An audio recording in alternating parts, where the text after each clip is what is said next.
Okay, we're in the third week of May, and it has been delivery week. Now, as for the time of recording this video, that was yesterday, but for you, it was last Monday. Okay, so, as I explained last week, it was supposed to be a Glen Grant exclusive. However, I had won the right to buy the Lagavulin 11-year-old Nick Offerman Edition 3. I couldn't afford 2 whiskies. I went with the Lagavulin.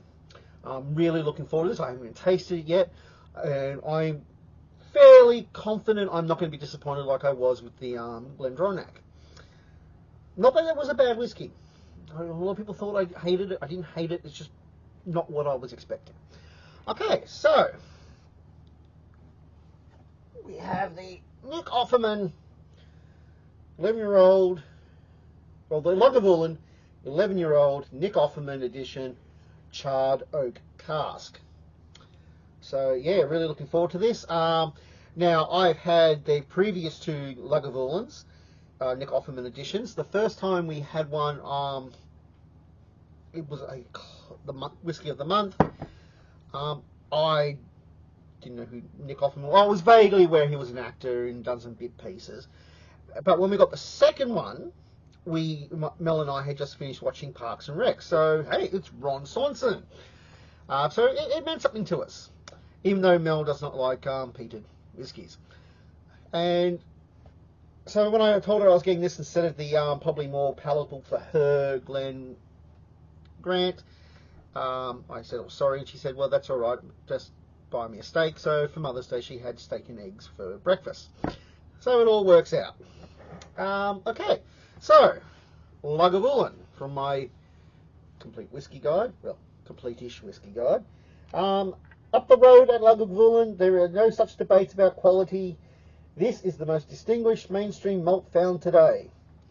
The distillery stands on even a more beautiful spot than Laproga, and the area's historical pedigree is brought into sharp focus by the crumbling remains of Duniveg Castle, once home of the Lord of the Isles, which casts an eerie shadow over the white-painted distillery.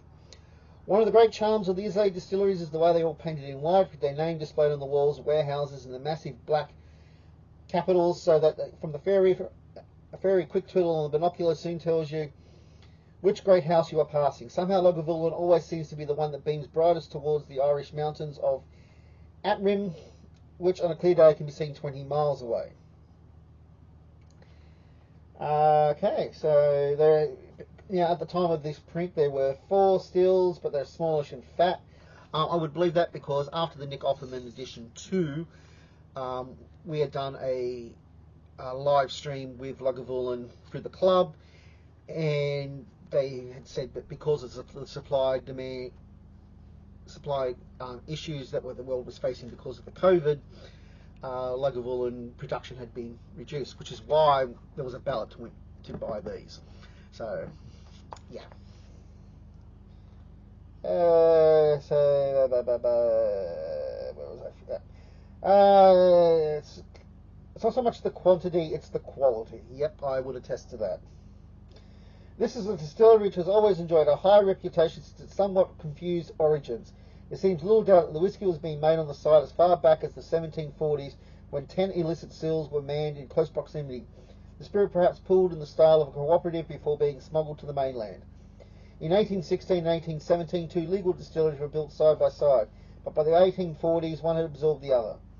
History was to repeat itself when Peter Mackie built the Malt Mill distillery within Lagavulin complex in 1905 as part of his expanding White Horse empire.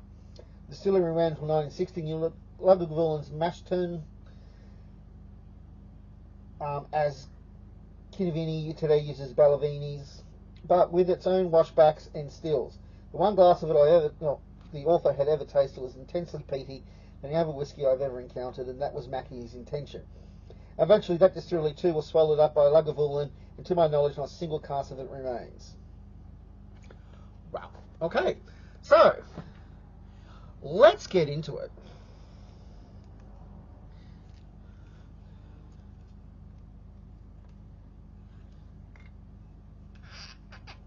Ooh, lovely pulp.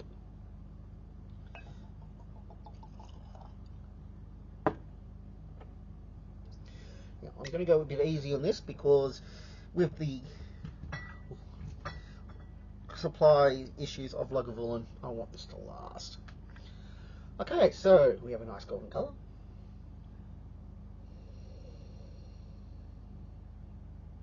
Okay, on the nose, the peat is very subtle. This smells like a very creamy whiskey. Hints of berries, maybe raspberries. Slight wood underneath it. Okay.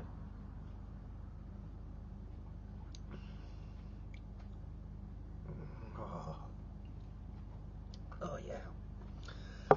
Okay, yeah, definitely creamy. Actually, you know what? I say berries. It's not quite, but cherry delight, cherry ripe. And it's got this like a dark chocolate sort of taste to it. The berry, I know berry's a little bit different to cherry, but you get what I'm going with, that sort of sweet tartness. The peat, oh, there's this real good smoky flavour to it. It's not very strong.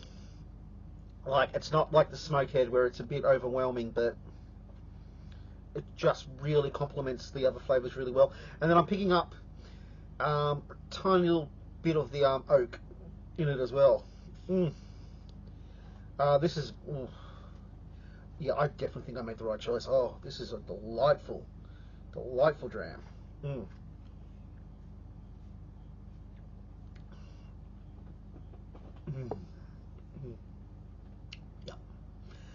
All right, yeah.